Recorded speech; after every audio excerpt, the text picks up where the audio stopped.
Shalom, jemaat yang terkasih dalam Tuhan. Firman Tuhan pada hari ini terambil dalam Markus 1 ayat 1 sampai 22 dengan tema melakukan yang Tuhan perintahkan. Apa saja yang Tuhan perintahkan kepada kita agar kita melakukan sesuai dengan Markus 1 ayat 1 sampai 22. Yang pertama, agar kita melakukan pertobatan dan memberikan diri baptis. Berbicara mengenai pertobatan, tentunya bukan hanya buat orang-orang yang belum mengenal Tuhan atau jauh dari Tuhan, melainkan kita sudah mengenal Tuhan pun setiap hari perlu melakukan pertobatan, sebab setiap hari kita juga sudah melakukan dosa. Oleh sebab itu, pertobatan perlu dilakukan. Namun, apa yang dikatakan Yohanes Pembaptis di dalam Markus ayat ke-4b, yaitu bertobatlah dan berilah dirimu dibaptis, dan Allah akan mengampuni dosamu.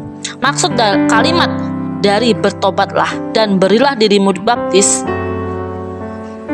dalam perjanjian baru ini memiliki makna yang lebih mendalam, yaitu tindakan berbalik dari dosa lama menuju kepada kebenaran yang sejati. Sebab syarat orang menerima baptisan tentunya ia harus dapat meninggalkan dosa-dosa yang lama dan lebih mendekatkan diri kepada Tuhan serta melakukan firman-Nya. Orang yang memberikan dirinya untuk dibaptis berarti dia sudah siap untuk melepaskan segala kebiasaan-kebiasaan lama yang tidak sesuai dengan firman Tuhan.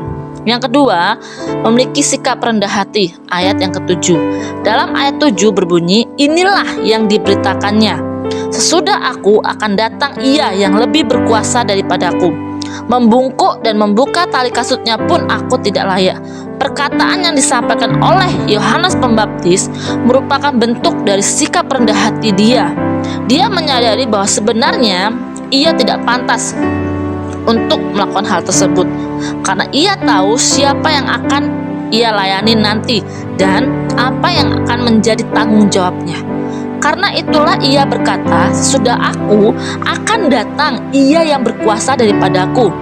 Sikap rendah hati merupakan dasar dari setiap sikap yang baik, dan itu harus dimiliki oleh orang yang sudah percaya kepada Kristus. Yang ketiga, berani melakukan penginjilan secara pribadi, ayat 17.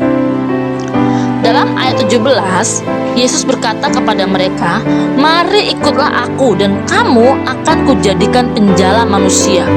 Perkataan yang Yesus katakan kepada mereka sedang menjala ikan bukanlah perkataan yang biasa-biasa saja, melainkan memiliki arti. Dalam hal ini, Yesus ingin menjadikan mereka sebagai penjala manusia, artinya dapat menangkap jiwa-jiwa yang belum mengenali Yesus untuk dijadikan sebagai murid-murid Yesus. Penginjilan pribadi perlu dilakukan bukan hanya oleh hamba-hamba Tuhan, melainkan kita yang sudah percaya pada Yesus pun diberikan hak yang sama untuk dapat melakukan penginjilan seperti yang sudah diperintahkan di dalam Matius 28 ayat 19 sampai 20 untuk dapat menyampaikan Injil keselamatan bagi mereka yang belum percaya.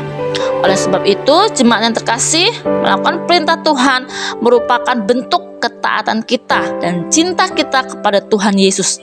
Sebab Tuhan sudah melakukan itu semua sebelum Ia memerintahkan kita.